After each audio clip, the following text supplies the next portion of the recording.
మగవాళ్ళు పట్టు చీరలంటే ఇష్టపడుతుంటారు. ముఖ్యంగా పోచంపల్లి పట్టు చీరలంటే మగవాళ్ళైతే తెగ ఇష్టపడిపోతుంటారు. ముఖ్యంగా ఈ పోచంపల్లిలో చేనేత కార్మికుల కళా నైపుణ్యానికి ప్రత్యేకగా నిలుస్తున్నటువంటి పోచంపల్లి ఇక్కత్ పట్టు చీరలైతే నిలుస్తున్నాయి. ఇప్పటికే ఖండాంతర ఖ్యాతిని ఆర్జించినటువంటి పోచంపల్లి పట్టు చీరలు వివిధ అంతర్జాతీయ వేదికలపై కూడా మెరిసినటువంటి పరిస్థితి. ఇలాంటి పట్టు చీరలకైతే ఎంతో ప్రత్యేకత కూడా ఉంది. ముఖ్యంగా చేనేత కార్మికులు తరతరాలుగా నేస్తున్నటువంటి పోచంపల్లి ఇక్కత్ పట్టు చీరలకైతే అంటే అంతర్జాతీయ మార్కెట్‌తో పాటు దేశ మార్కెట్‌లో కూడా ఒక విశిష్టమైనటువంటి స్థానం అయితే ఉంది. ఈ నేపథ్యంలోనే silk city of ఇండియాగా Budhan Pochampally అయితే దానికి పేరుంది. ఇక్కడ నేతన్నలు తయారు చేసే వివిధ రకాల కళాత్మకమైనటువంటి పట్టు చీరలకైతే మహా గిరాకీ ఉంటుంది. ఈ గిరాకీని దృష్టిలో పెట్టుకొని చాలామంది పెట్టుబడిదారులు కానీ ఇతర ప్రింటెడ్ పవర్లూమ్స్ ద్వారా కూడా నకిలీ ఇక్కత్ చీరలు అయితే పెద్ద ఎత్తున దేశవ్యాప్తంగా కూడా తయారవుతుండడంతో ఇది పెద్ద సవాల్గా మారింది.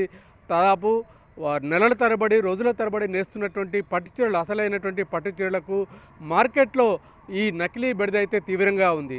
దీన్ని నిరోధించేందుకు ప్రభుత్వం కొత్తగా ఇది పోచంపల్లి డిజిటల్ అయితే టచ్ చేస్తున్నటువంటి పరిస్థితి. ఈ చీరలకు క్యూఆర్ కోడ్ ఇవ్వడం ద్వారా ఈ పట్టు చీర ఎలాంటిదనేది తెలుసుకునే అవకాశం అయితే ఉంది. ఇప్పటివరకు సాధారణంగా మనం ఏదైనా ఒక వస్తువు కొంటే మాత్రం దానికి సంబంధించినటువంటి వివరాలు ఆ క్యూఆర్ కోడ్లో ఆ వివరాలు ఉంటాయి. ఏ కంపెనీ ఎవరు తయారు చేశారు, ఈ ఏదైతే ప్రోడక్ట్లో అవసరమైనటువంటి పదార్థాలు ఏమున్నాయి ఏంటనే విషయాలు చాలా స్పష్టంగా క్యూఆర్ కోడ్లో ఉంటాయి. కానీ అదే మాదిరిగా అంటే మార్కెట్లో పోచంపల్లి పట్టు చీరలకు నకిలీ పట్టు చీరలకు చెక్ పెట్టేందుకు ప్రభుత్వం డిజిటల్ టచ్ అయితే ఇచ్చింది. ఈ డిజిటల్ టచ్లో భాగంగానే ప్రతి ఒక్క పోచంపల్లి పట్టు చీరకు ఒక క్యూఆర్ కోడ్ అయితే ఇస్తుంది. ఈ క్యూఆర్ కోడ్లో పట్టు చీర ఎవరైతే నేసారు, కార్మికుడి పేరు, కార్మికుడి ప్రాంతం, ఈ పట్టు చీరలో అంటే వెఫ్ట్ నార్ఫ్ వెస్ట్ ఎన్ని ఉన్నాయి అనేది కూడా పూర్తి స్థాయిలో కూడా వస్తే అంటే అడ్డ పేకలు, నిలువు పేకలు ఎన్ని రకాలుగా ఉన్నాయి, ఎన్ని రకాల కలర్లు వినియోగించారు, ఆ కలర్లు రసాయనికమైనటువంటి ఏ రకమైనటువంటి అనేవి కూడా పూర్తి వివరాలతో కూడినటువంటి పేటెంట్ ఉన్నటువంటి ఈ పోచంపల్లి పట్టు చీరలకు సంబంధించి పూర్తి స్థాయిలో ఆ వివరాలు అయితే క్యూఆర్ కోడ్లో పొందుపరుస్తున్నారు. దాదాపు సాధారణంగా మనం ఎక్కడైనా ఇప్పుడైతే మహిళలు పోచంపల్లి కానీ ఇతర ప్రాంతాల్లో కూడా పోచంపల్లి బ్రాండెడ్ పేరుతో చాలా రకాల చీరలు కూడా తీసుకుంటారు. కానీ దానికి సంబంధించినటువంటి నేత కార్మికుడి కళా నైపుణ్యం అతని యొక్క శ్రమను గుర్తించే పరిస్థితి ఉండదు. కానీ ఈ క్యూఆర్ కోడ్ ద్వారా అంటే చీరను కొనుగోలు చేయడం కాకుండా ఆ చీర వెనుకున్నటువంటి కథను కూడా తెలుసుకునే ప్రయత్నం అయితే జరుగుతోంది. ఆ అవకాశం కూడా ఉంటుంది. ముఖ్యంగా చేనేత అంటే మామూలుగానే బూదాన్ పోచంపల్లికి చేనేత కళా నైపుణ్యానికి ప్రత్యేకంగా నిలుస్తున్నటువంటి ఇక్కత్ పట్టు చీరల గురించి ఇంకా సులభంగా తెలుసుకునే అవకాశం అయితే ఏర్పడింది.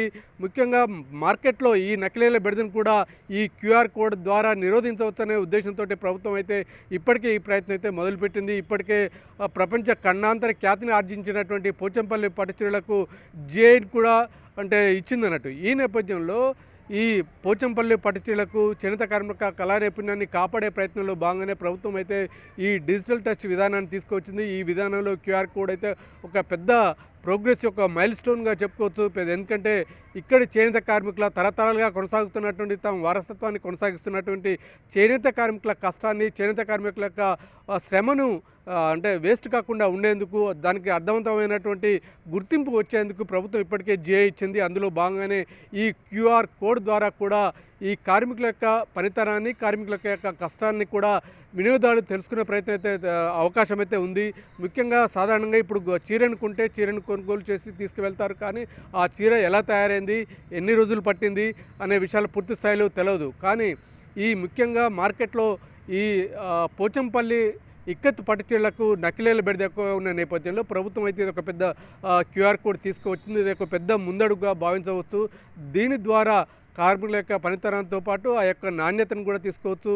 ముఖ్యంగా ఒకవైపు నకిలీలకు చెక్ పెడితేనే మరోవైపు ఇది ఏదైతే ఉత్పత్తికి సంబంధించినటువంటి పారదర్శకతతో పాటు వినియోగదారుడికి నమ్మకమైనటువంటి బూదాన్ పోచంపల్లి పట్టు చీరలు అందించే ప్రయత్నంగా మనం చెప్పుకోవచ్చు. ఏది ఏమైనప్పటికీ కూడా ఇప్పటికే అంటే ఈ బహిరంగ మార్కెట్లో వస్తున్నటువంటి నకిలీల బెడద అంటే ప్రింటెడ్ కానీ ఇటు పవర్లూమ్ ద్వారా రకరకాల వస్తువులు బహిరంగ మార్కెట్లో పెద్ద ఎత్తున వస్తున్న నేపథ్యంలో ప్రభుత్వం ఒక రకమైనటువంటి ముందడుగు వేసి చేనేత కార్మికుల యొక్క కళా నైపుణ్యాన్ని కాపాడే ప్రయత్నం చేయడం అయితే ఒక విధంగా ఒక మంచి ప్రయత్నంగా చెప్పుకోవచ్చు. దీని ద్వారా చేనేత ఇష్టపడే చాలామంది వినియోగదారులు అయితే దీన్ని హర్షిస్తారు. ఎందుకంటే ఇప్పటివరకు ఎటువంటి ఇబ్బంది లేకుండా, నకిలీల బెడద లేకుండా స్వేచ్ఛగా కొనుగోలు చేసే అవకాశం అయితే ఉంటుంది. మొత్తం మీద భూదాన్ పోచంపల్లి పట్టు చీరలకు మరో రకమైనటువంటి ఒక గుర్తింపు వచ్చిందనిగా మనం చెప్పుకోవచ్చు.